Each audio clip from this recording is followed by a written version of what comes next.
আমেরিকার কঠোর তেল অবরোধের মুখে কিউবায় দেখা দিয়েছে তীব্র জ্বালানি সংকট।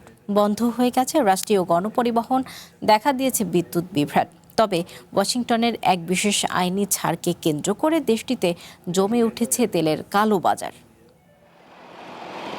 কিউবার রাজধানী হাভানার রাস্তায় দাঁড়িয়ে থেকেও মিলছে না কোনো সরকারি বাস।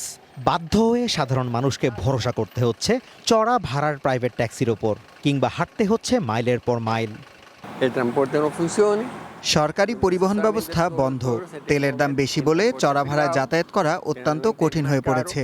তাই সাধারণ মানুষকে বাধ্য হয়ে প্রতিদিন 5 থেকে 15 কিলোমিটার পর্যন্ত পথ পায়ে হেঁটে পাড়ি দিতে হচ্ছে। চলতি বছর ভেনেজুয়েলা থেকে জ্বালানি সরবরাহ বন্ধ হওয়ার পর প্রায় পঙ্গু হয়ে পড়েছে কিউবার স্বাস্থ্যসেবা ও গণপরিবহন ব্যবস্থা। তবে ওয়াশিংটনের বিশেষ নিয়মের কারণে বেসরকারি খাতে সামান্য তেল আমদানির সুযোগ তৈরি হয়েছে, যা মূলত হাভানা জুড়ে উস্কে দিচ্ছে অবৈধ তেলের কালোবাজারি। আইন মেনে তেল আমদানির পাশাপাশি কালোবাজারিরাও সক্রিয় হয়ে উঠেছে। কোনো লাইসেন্স ছাড়াই এক শ্রেণীর ব্যবসায়ী এই তেল চড়া মূল্যে খোলা বাজারে বিক্রি করছে। পরিস্থিতি সামাল দিতে দীর্ঘ 6 দশক পর রাষ্ট্রীয় নিয়ন্ত্রণে থাকা জ্বালানি খাত উন্মুক্ত করার সিদ্ধান্ত নিয়েছে কিউবা সরকার।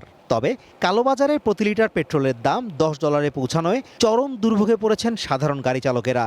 বাজারে স্বচ্ছতা বজায় রাখতে তেলের দামের তালিকা স্পষ্টভাবে জনসম্মুখে টাঙিয়ে দেওয়ার ওপর গুরুত্ব আরোপ করেছেন প্রধানমন্ত্রী মানুয়েল ম্যারেরো ক্রুজ। সরকারি চাকরিজীবীদের গড় মাসিক বেতন যেখানে মাত্র $10, সেখানে এত উচ্চ মূল্যে তেল কেনা তাদের জন্য অসম্ভব। এই তেল ব্যবহারের সুযোগ পাচ্ছে কেবল ধনীরা। ফলে সমাজ জুড়ে তৈরি হচ্ছে চরম এক অর্থনৈতিক বৈষম্য। আমেরিকা থেকে আমদানি করা এই নামমাত্র তেল কিউবার সার্বিক অর্থনৈতিক স্থবিরতা কিছুটা ঠেকিয়ে রাখলেও সাধারণ মানুষের দৈনন্দিন জীবনযাত্রাকে ঠেলে দিয়েছে চরম এক সংকট ও অসম লড়াইয়ের মুখে।